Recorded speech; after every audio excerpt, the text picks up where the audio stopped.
Lors des gastronomades d'Angoulême, Charente, terre de saveur, a organisé des démonstrations de cuisine autour des produits du terroir charentais. Aziz Zerman, le chef du restaurant La Salamandre à Angoulême.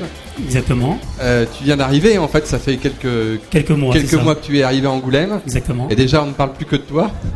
Déjà. Non, mais c'est vrai que tu as réussi à faire parler de ton établissement, tant par sa qualité que par ses animations, parce que tu fais des animations certains samedis. Oui, c'est ça, une fois par mois. Oui. Ouais, une fois par mois, tu fais venir des vignerons. Des vignerons charentais, oui. Dans un premier temps. Et il m'arrive de faire des exceptions où je fais venir des vignerons de régions différentes. Voilà. Ton restaurant, c'est donc la Salamandre. Elle se trouve juste en face de la gare. Exactement, oui.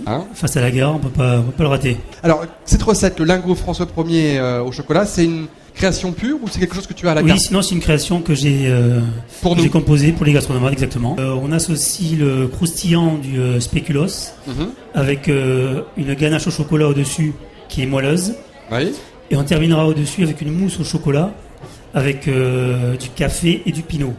D'accord. Parce que j'ai fait des essais, l'association café-pinot-chocolat. Une tuerie. J'ai trouvé très très intéressant. Oui. Bon, alors justement, on va voir si tu as bon goût. Voilà. Pas inquiet. Alors, on commence par quoi pour cette recette? Alors, on va commencer déjà par mettre en cuisson la base du gâteau, c'est-à-dire les spéculoos, le gâteau de spéculoos. Donc voilà, 100 g de spéculoos qu'on prend entier, qu'on concasse, tout simplement. À ceci, on va mélanger 40 g de beurre qu'on va faire fondre. Oui.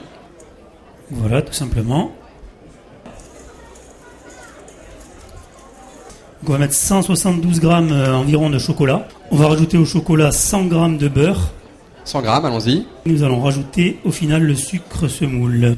C'est parti, on a le chocolat qui fond. C'est parti, on oublie pendant quelques temps, le temps que tout fonde. Pendant ce temps-là, on va, dans les emporte-pièces, on va mouler la base du dessert. Oui. Qui sera le croustillant au spéculoos.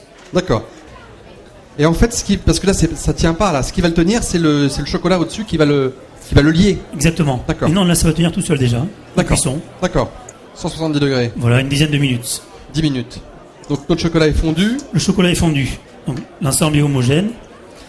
Et là, on va venir rajouter les œufs un à un. Ouais, celui-là.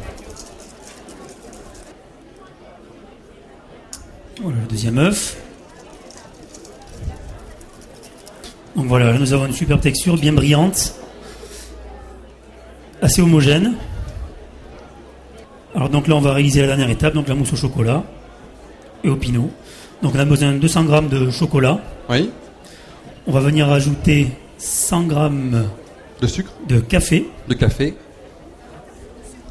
Voilà. Et 50 g de pinot blanc. 50 g de pinot. Et là, donc, on retourne cet appareil au bain-marie.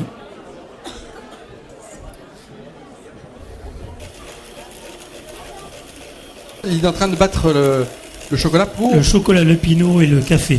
D'accord. Pour réaliser une mousse, en fait. D'accord. Sans œuf. Ah oui, tu l'as mis dans la glace? Dans la glace, voilà. Et en fait, c'est le choc thermique qui va figer le chocolat. Et avec l'air, en fait, ça va donner une consistance de mousse.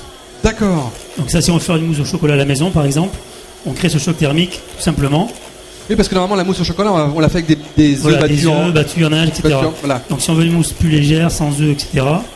Donc là, on gagne de la légèreté, mais on va avoir la même texture. Voilà.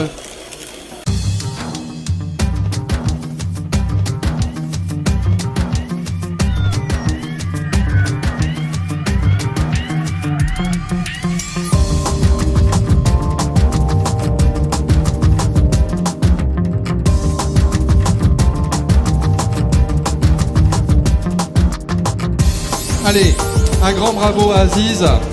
S'il vous plaît, on va les servir nos convives. Tu vas leur rapporter là-bas. Bonne dégustation.